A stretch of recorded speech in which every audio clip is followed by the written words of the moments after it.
The execution of Hassan Jerome had caused a national uproar back in Bohemia. He was believed to have been a faithful teacher, and as is often the case, now that he was dead, his writings attracted an even greater interest. The Hussite Wars commenced about 4 years after the death of Hassan Jerome in the year 1419.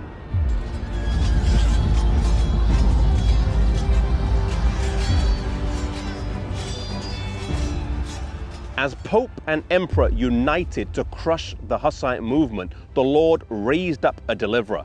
Ziska was one of the most able generals of his age and was the leader of the Bohemians. He had lost sight in one eye during a battle in 1410, and later in his life he would lose sight in the other eye as well, but he would still lead his armies into battle after battle without losing. He is one of the few generals about whom it can be said, never lost a battle in war. He was a military genius and is credited with inventing an early form of the tank. They were called war wagons, and they were wooden boxes that were reinforced with steel on wagon wheels, and he would send these into battle with people inside and load them with cannons and crossbows and pistols. Despite having mainly peasants as soldiers, with the use of clever war tactics and with Providence on their side, the Hussite armies were able to repel the numerically larger and better trained papal armies.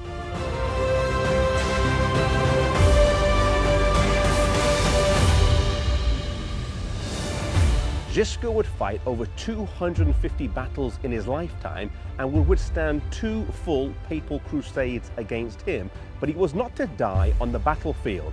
Instead, he would fall victim to the Black Plague.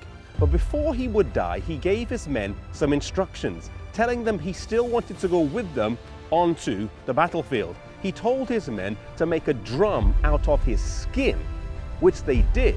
And they took this drum made with Ziska's skin and would beat it as they went into battle.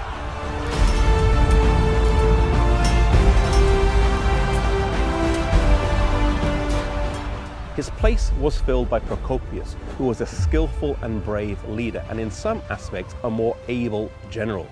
The enemies of the Bohemians, knowing that the blind warrior was now dead, thought they would now be able to win.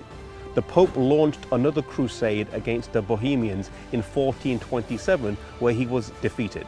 He then launched another crusade where he was defeated again.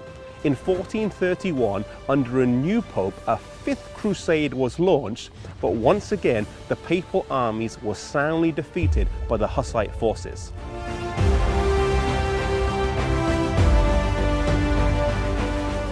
Realizing that they couldn't conquer by force, they resorted to diplomacy. A compromise was entered into that, while appearing to offer freedom of conscience, really betrayed them into the power of Rome. The Bohemians had specified 4 points as a condition of peace with Rome, and these were: the free preaching of the Bible, the right of the whole church to both the bread and the wine in the communion, the use of the mother tongue in divine worship, the exclusion of the clergy from all secular offices and authority, and, in cases of crime, the jurisdiction of the civil courts over clergy and laity alike.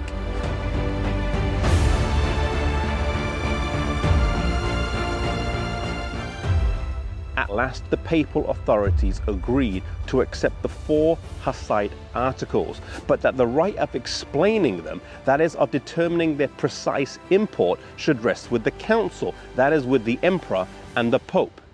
On this basis, a treaty was entered into, and Rome gained by dissimulation and fraud what she had failed to gain by conflict. For in placing her own interpretation upon the articles, as upon the Bible, she could pervert their meaning to suit her own ends. Oftentimes, when Satan is not able to defeat us through open confrontation, he tries the tactic of compromise. It's something he's done repeatedly throughout history and throughout the Bible. May we be careful, wise and discerning, and most of all resolute, and that we stand for God through whatever tactic Satan uses against us, whether it's confrontation or whether it's compromise, and that we may always stand for God.